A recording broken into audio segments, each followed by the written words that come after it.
अस्सलाम वालेकुम दोस्तों। आज का हमारा जो टॉपिक है वो आप सब दोस्तों की फरमाइश पे बहुत से कमेंट मुझे आए हैं कि सर आप कलर पैटर्न भी बताना मुझे सिखाएं और इसके अलावा हमें कलर बनाना भी हमें दोबारा बताएं, क्योंकि पहली वीडियो में मैंने म्यूज़िक पे बैक पे लगा कर वीडियो बनाई थी, जिसकी वजह से आपने मुझे कहा है कि सर आप साथ साथ हमें गाइडलाइन दें, इस तरह समझ नहीं आती। तो ये वीडियो मैं दोबारा बना रहा हूँ। इसमें मैं आपको पैटर्न मेकिंग, कलर का पैटर्न जो होता है वो भी बनाना सिखाऊंगा, और कलर हम कैसे अटैच करते हैं, स्टिच कैसे करते हैं, ये भी मैं इंशाल्लाह आपको बताना सिखाऊंगा।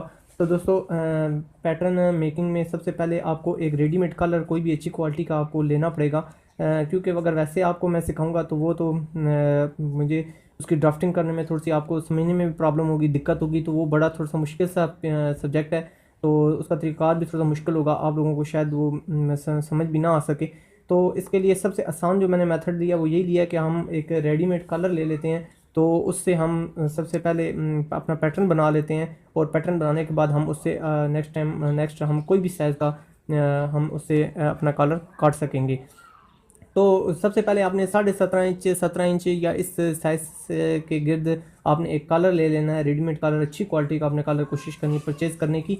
तो उसके बाद आपने इसको यानी अच्छे तरीके से आपने छांट लेना है। देखें जिस तरह ये फालतू पीस, क्योंकि ये एक सांचे के अंदर तैयार किए होते हैं, तो इनकी जो नोकें होती हैं वो भी थोड़ी सी फालतू होती हैं। बाद में ये नोकें हमारे लिए थोड़ा सा इशू बनाती हैं, यानी यहाँ से ये बैंडिंग हो जाती है इनकी, तो वो बड़े कलर अजीब से बन जाते हैं। तो इसलिए आप कोशिश किया करें जब आप कलर की नोक लगाएं तो आप कलर की नोक ज़रा थोड़ी सी छोटी ही लगाएं। तो दोस्तों, ये जो नोक हमने रखी है ये हमने तकरीबन 3.25 इंच रखी है। तो अगर आप छोटे बच्चों का अगर कलर लगाएंगे तो उसमें आपने ये चीज़ थोड़ी सी रिड्यूस करनी होगी। वो आपको मैं पैटर्न जैसा हम कटिंग करेंगे तो उसमें मैं आपको बता दूंगा कि आपने उसको कैसे रिड्यूस करना है। तो उसके बाद दोस्तों आपने इसी तरह एक हिस्से को जिस तरह आपने छांट लिया है, इसी तरह आपने दूसरे हिस्से को भी इसी तरीके से छांट लेना है।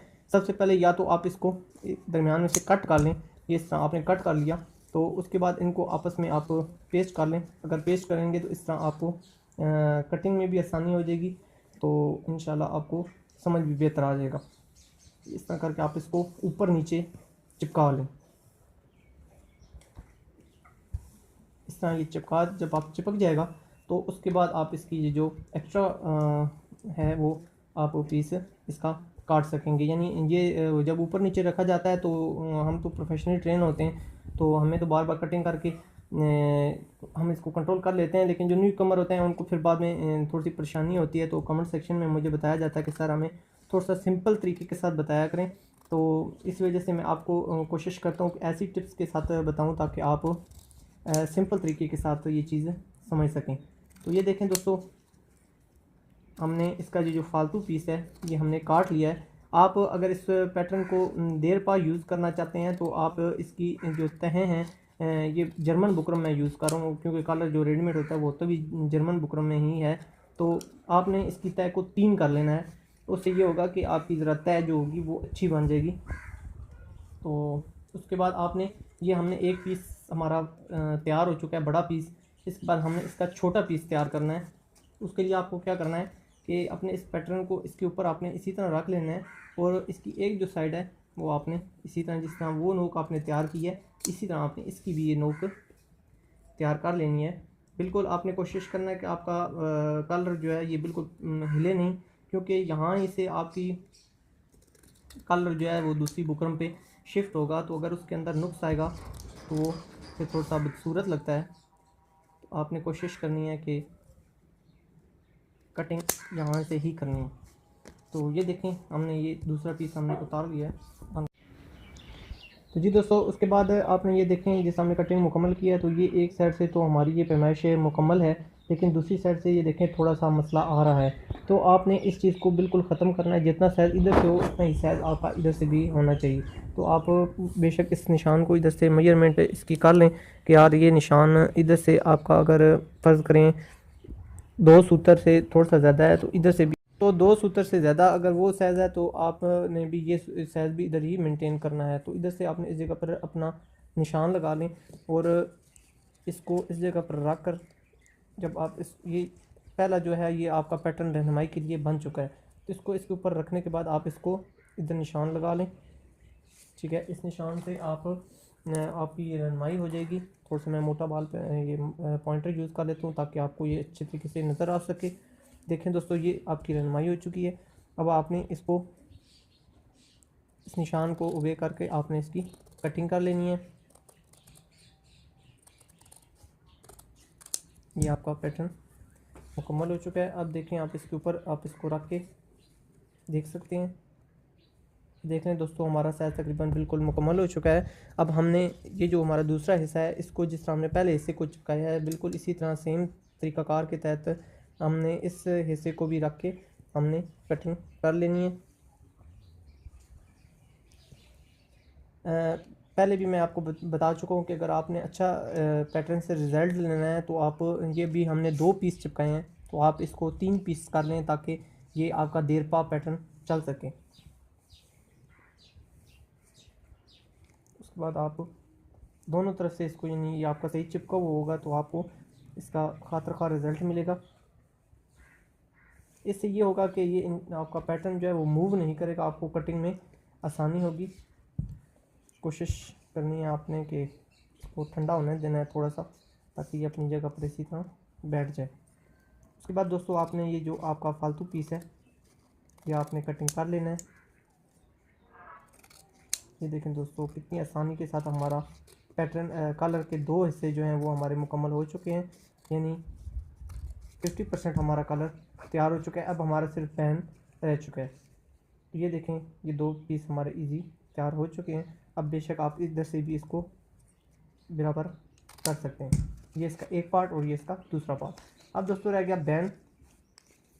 तो बड़ा पीस आपने ले लेना क्योंकि बैन का ताल्लुक बड़े पीस के साथ ज़्यादा होता है। तो आपने दोस्तों कोशिश करनी है कि आपने बैन को जितना आपका कलर है उतना ही बैन आए, ताकि आपका कलर खूबसूरती के साथ बैठे। चलिए, कटिंग होने के बाद मैं आपको इसको नाप के बताता हूँ। अच्छा, अगर यहाँ से आप शेड कलर के तौर पे यूज़ करना चाहते हैं तो आप इसको सीधा भी रख सकते हैं, और अगर आप गोल करना चाहते हैं तो आप इसको गोल भी कर सकते हैं। तो मैं तो कमीज़ शलवार में ज़्यादातर गोल ही रखता हूँ, और कई ऐसे कस्टमर्स होते हैं जो डिमांड करते हैं कि सर हमारा कलर की ये जो नोक है ये आप सीधी रखी करें। तो फिर मैंने ये चीज़ नोट की होती है, और जब यहाँ तक का मेरा प्रोसीजर मुकम्मल हो जाता है तो मैं इसको क्लियर कर लेता हूँ। तो ये देखें दोस्तों, आपने यहाँ तक का बैन ये देखें कंप्लीट हो चुका है। ये जो एक्स्ट्रा ऑर्डिनरी हमारा साइज़ है, बाद में वीडियो में आप फिर कमेंट सेक्शन में मुझसे पूछते रहेंगे, 1 इंच तकरीबन ये साइज़ है हमारा फालतू, ठीक है। तो उसके बाद आपने इसको इधर आपने निशान लगा लेना है, और आपने इस जगह से आपने अपने बैन की कटिंग देख लेनी है कि यार वाकई ये साइज़ आपका मेंटेन हो रहा है। तो बिल्कुल हमारा ये साइज़ मेंटेन हो रहा है। तो इसके बाद अगर आप चिपकाना चाहते हैं तो ठीक है, मैंने सही तरीका तो आपको बता दिया है। और अगर नहीं चिपकाना चाहते तो देखिए, जिस तरह मैंने हाथ से पकड़ लिया है मजबूती के साथ, ये स्लिप मैं नहीं होने दे रहा। अगर आपको इतना अपने काम पे अबूर है तो आप अपने टाइम की बचत कर सकते हैं। और इसको इसी तरह, जिस तरह आपने नीचे वाली गुलाई की है, आपने ऊपर वाली गुलाई सॉरी की है आपने नीचे वाली गुलाई इसी तरह मेंटेन कर लेंगे। और जो आपके फालतू रेशे बैन के निकले होंगे आपने उनको कटिंग कर लेना है। उसके बाद दोस्तों, आपने अपने बैन की जो डबल तय है इसको प्रेस की मदद से इसी तरह, जिस तरह हमने पहले बिठाया है, आपने उसी तरह बिठा लेना है। तो दोस्तों, मेरी सबसे ज़्यादा पर्सनली यही कोशिश होती है कि मैं आपको ऐसे तरीके के साथ गाइडलाइन दूं कि आपको आसान से आसान टिप हो, ठीक है, आपको किसी किस्म की परेशानी ना हो। और इसमें जिस हद तक मैं कामयाब हो रहा हूँ, आप लोग मुझे बहुत सराह रहे हैं, मुझे बहुत अच्छा फीडबैक दे रहे हैं। तो काम के साथ साथ आपसे ये भी मैं रिक्वेस्ट करता रहूँगा कि प्लीज़ आप वीडियोस को ख़ुद तो देख रहे हैं, तो आप ऐसे लोगों के साथ भी इस वीडियोस को लाजमी शेयर किया कीजिए जो स्टिचिंग की लाइफ फील्ड से रिलेटेड हैं या सीखने के मरले से रिलेटेड हैं। उससे ये होगा कि वो इन वीडियो से जिस तरह आप सीख रहे हैं वो भी सीख पाएंगे। तो दोस्तों, ये बैन के ऊपर जो पीस लगाना होता है, आपने इसको भी इसी तरह डबल कर लेना है ताकि ये पीस भी आप कटिंग करते वक्त आपको आसानी हो जाए। देखें दोस्तों, मैं 17.5 बैन, जैसे कि यहाँ निशान लगा हुआ है, मार्किंग हुई है, तो मैं 17.5 बैन से कटिंग कर रहा हूँ। आप 17 इंच से भी कटिंग कर सकते हैं, 17.5 भी कर सकते हैं, इसमें कोई ऐसा इशू नहीं होता। थोड़ा सा बड़ा साइज़ हो तो वो ज़रा थोड़ी सी। तो जी दोस्तों, अब हमने इसकी ड्राफ्टिंग करनी है। ड्राफ्टिंग करने के पैटर्न बनाने के बाद हमारी जो ड्राफ्टिंग का मरला आ जाता है, तो उसके लिए आपने इस तरीके के तहत आपने एक जगह पे अपने जो साइज़ है उसको रख लेना है, और उसके बाद आपने इसकी कटिंग कर लेनी है। सबसे पहले आप अपनी ड्राफ्टिंग मुकम्मल करेंगे और कटिंग का मरला उसके बाद होगा। अभी आपने जिस साइज़ का आपका कलर होगा उस साइज़ पे आपने अपना निशान लगा लेना है। अभी हमने 17.5 हमारा कलर हमें चाहिए, हमारी जो रिक्वायरमेंट है वो 17.5 इंच है। तो अब हमने 17.5 इंच पे इसको रख लेना है। इधर से जितना आपने गैप छोड़ा है कोशिश करनी है कि आपने दूसरी साइड से भी इतना ही गैप छोड़ें ताकि आपका जो साइज़ है वो बिल्कुल प्रॉपर आ जाए। इस तरीके के साथ आपने ये देखें, इस तरीके के तहत आपने अपना कलर की ड्राफ्टिंग कर लेनी है। अब हमारा मरला आ गया छोटे पीस का, तो छोटा पीस भी आपने इसी तरीके के साथ आपने इसकी ड्राफ्टिंग करनी है।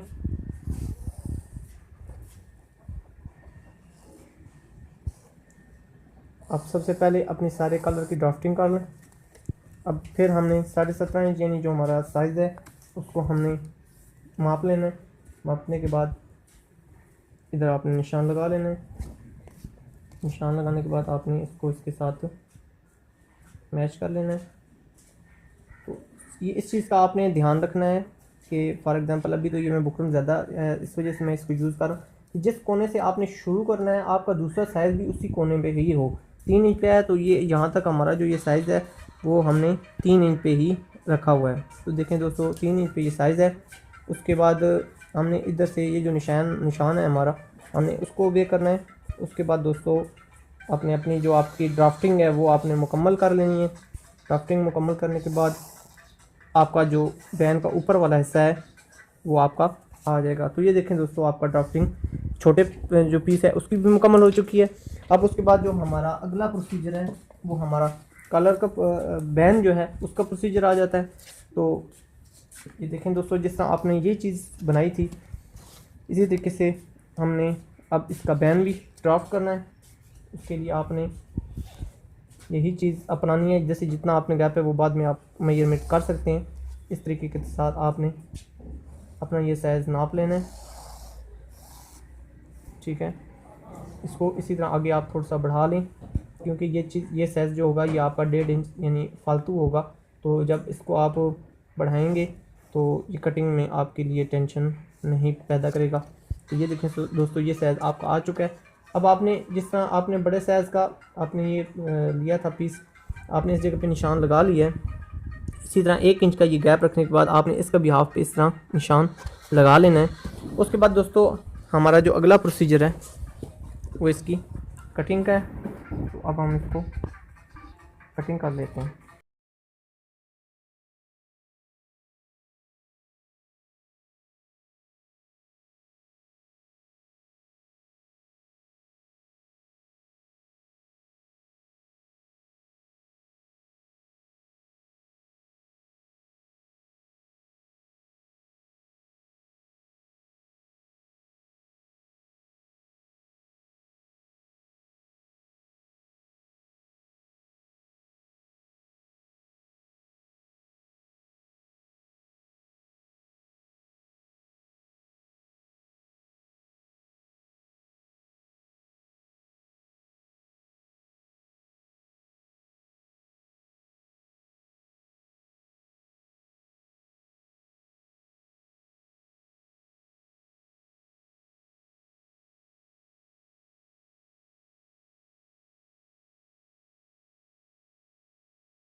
तो जी दोस्तों, अब हमने कटिंग के बाद इसको हमने इसी के साथ इसको पैच करना है। उससे पहले आप दोस्तों को मेरी रिक्वेस्ट है कि जब भी बुकरम यूज़ करें उसको लाजमी शिलिंग कर लिया करें।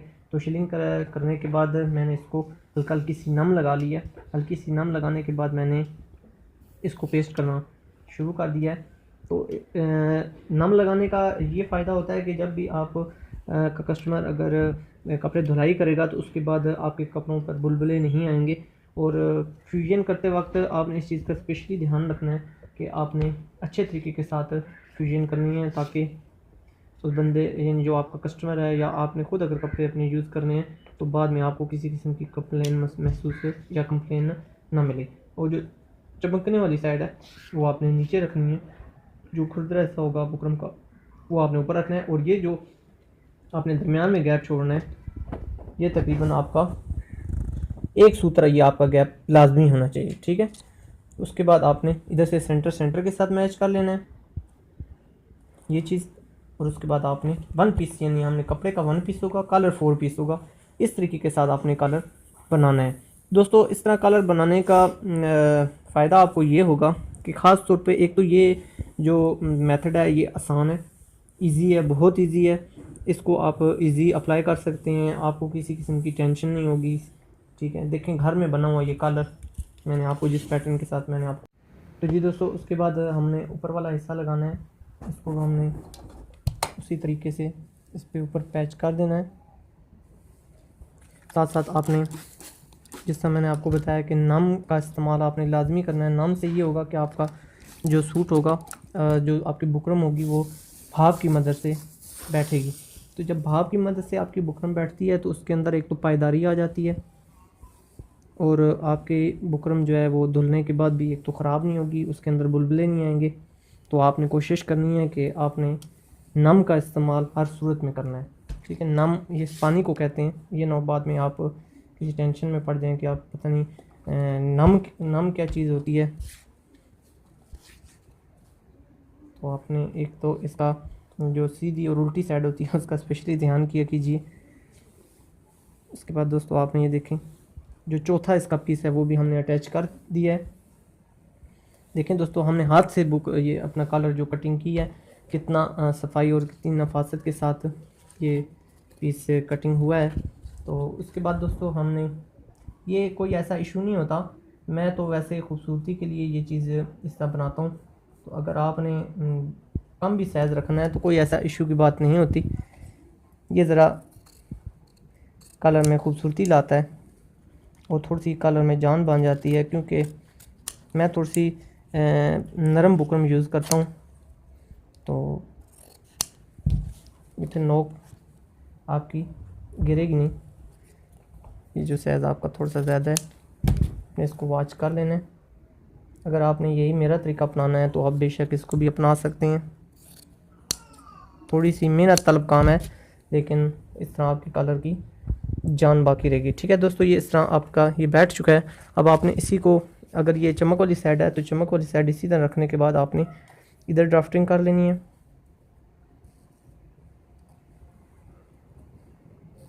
बिल्कुल सेम ड्राफ्टिंग हो आपकी, और आप इसके बाद इस पीस को कटिंग कर लें।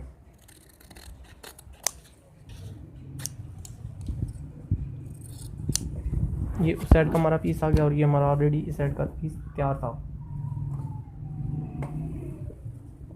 ये पीस हमारा इस साइड का है।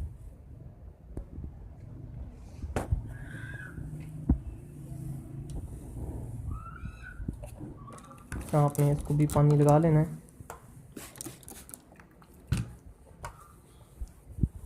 कोशिश किया करें बुकरम को पहले ही शिलिंग कर लिया करें, लेकिन उसके बाद भी आप इसको अच्छी तरीके से फ्यूजन इसकी किया करें ताकि आपका बुकरम खूबसूरती के साथ बैठे। जो फालतू पीस होगा आपने उसको कटिंग कर देना है।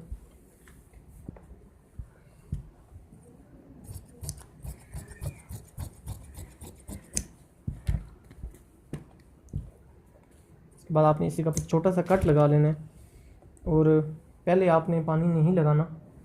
आपने अच्छे तरीके से बुकरम को खुश्क कपड़े को बैंडिंग कर लेना है, क्योंकि जो खुश्क कपड़ा अपनी जगह पर बैठता है वो गीला होकर नहीं बैठता। अब ये आपको एक रहनुमाई मिल चुकी है। अब उसके बाद आपने इसको हल्की सी नम लगा लेनी है, ठीक है। मैं ये बुशी टैप इसलिए यूज़ करता हूँ क्योंकि ये फिर ज़्यादा कपड़ा गीला नहीं करती। अगर आप शावर इस्तेमाल करेंगे तो वो आपको बहुत इधर उधर अपने वो कतरे फेंक देता है, जिससे फिर आपको कलर दोबारा खुश्क करना पड़ता है, तो आपका खामखा वैसे ही टाइम ज़ाया होता रहता है। देखें दोस्तों, बहुत ही ज़बरदस्त खूबसूरती के साथ आपका कलर मुकम्मल हो चुका है।